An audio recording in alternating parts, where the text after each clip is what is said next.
No, Dušan sa ťa idem vás spýtať, nerozmyslel si to. Si presvedčený, že ideme na to? Ja sa nepýtaj. Rozmýšľaj ešte, dokiaľ sme tu. Dobre, idem. Ideme na to. Jedva, poďme na to. Ideme na to. Dobrý deň, prajeme, doma ste. Prosím vás pekne, chodíme po dedine. Z jedného konca na druhý, z domu do domu. Aj vás by sme sa chceli spýtať, či by sa u vás nenašla nejaká krásna devčina, cudca pre nášho švárneho šuhaja na vydaj. Čo máme? Máte niečo? Pohľadáme, no. Prosím vás pekne, pustite nás ďalej, môžeme prejsť. Nech sa páči. Ďakujeme pekne. No pozri čas, neboj sa.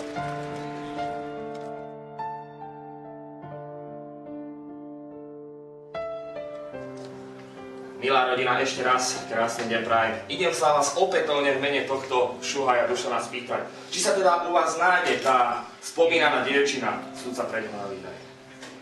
Áno, niečo by to bolo. Prosím vás pekne, ukážete na nejakú, aby si vybral, viete, aby sme, ako sa vraví, mačku v obreci nebrali. Niečo nám ukážte. Pozme ho ďalej, či to bude pre tá nevesta?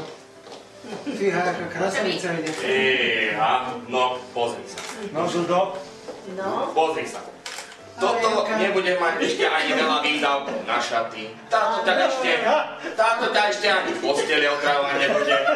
Už keď ťa vidia, oči si zakrýva. Ja by tebou, ja ju vyberiem. No, niečo staršie by to nebolo. Je síce pekná, ale je mladá. Milí rodičia, nehnevajte sa ráno ešte. Mladý je, neskúsený je. Takú kočku si nevyberie. Prosím vás pekne, keby sa nejaká, ako vravím, trošku staršia pre ňoho našla. Máme tu viac. Ukážte nám nejakú staršiu, nech si povyberá. No pozri sa, to je nádhera, pozri Dušan, nohy až po zem. Ale ja ťa ľúbim, ja by som ťa brala. A ten krásny kostým, pozri sa na to. A už tých videókov by veľa nebolo. Táto sa tiež snáď v posteli už otravovať nebude. Ja by tebou, že ja vám určite vyberiem. To sa môže spoľahnúť. No len povedz, áno, alebo nie. Je síce pekná, ale niečo zase mladšie. Keby tu... A v bielom... Milí rodičia. Niečo bielom, mladšie. Nechceme nechať takú. A veď ja už mám, no. Mladý je pochabý, je takúto kočku si nevyberie. Takže ideme hľadať Milí rodičia, prosím vás pekne, nehnevajte sa skutočne, mladý, neskúsený je ten chlapec. Viete, ale on mi aj zároveň vravil, že mu sa strašne páči biela farba. Keby sa niečo v bielom našlo, bolo by to úplne súprové. Skúsime niečo v bielom. No, bola čo by tam mohlo byť. Ste ešte bieloví, že naše testy otvorené. No, pozrime sa.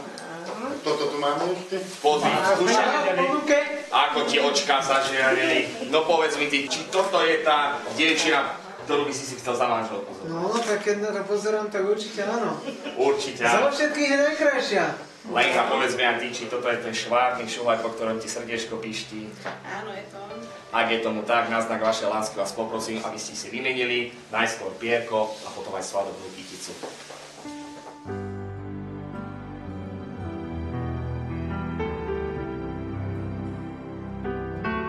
A taký symbolický boštek. Totiž v tejto chvíli by som v mene našich snúbencov vám, milí rodičia, chcel povedať jedno obrovské ďakujem. Jedno obrovské ďakujem za to, že ste im život dali. Za to, s akou obrovskou láskou ste ich vychovali. Určite si prajete, aby sa obaja v živote len a len dobre mali. A ja preto v ich mene vás prosím, aby ste ich za svoju novú dcéru a nového syna prijali. No ale skôr, ako sa odoberieme na sobáš, ja si myslím, že si zaslúžite jeden symbolický, taký predsobášny prípitok.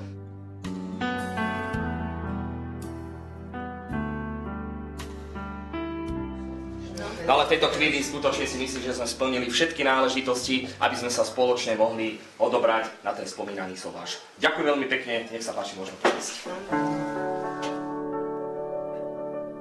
S Bohom